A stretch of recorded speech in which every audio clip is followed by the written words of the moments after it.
On a tous dans nos tiroirs des vieux téléphones qui traînent et qu'on n'ose pas revendre ou jeter. Ces appareils ont pourtant de la valeur, alors une grande collecte se déroule dans toute la France pour redonner vie donc à ces téléphones usagés.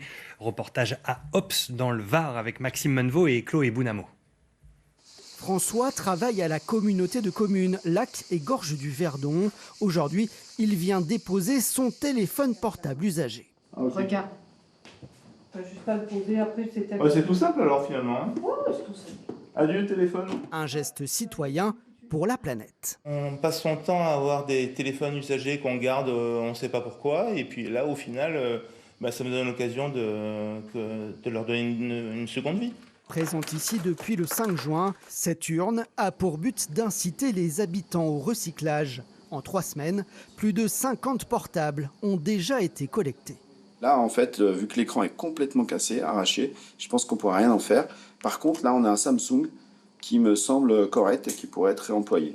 Des appareils de tout type et de toutes les générations. Le téléphone, c'est l'appareil numéro 1 dans notre collection des appareils qu'on a tous chez nous. Et c'est le plus sentimental parce que dedans, il y a les données, il y a les photos du mariage, du baptême, etc. de nos enfants. Et ça, c'est très important de comprendre que cette opération, vraiment derrière, les données sont détruites complètement. Et en plus, l'appareil, il va être soit réemployé, soit recyclé complètement.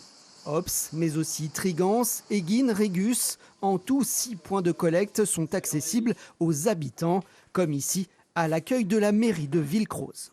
Quand tu regardes un peu, tu te dis qu'il y a quand même 50 millions de téléphones non utilisés. Si on peut mettre notre petite pierre à l'édifice et les recycler, parce qu'il peut y avoir une deuxième vie, tu as des téléphones comme ça, c'est indestructible.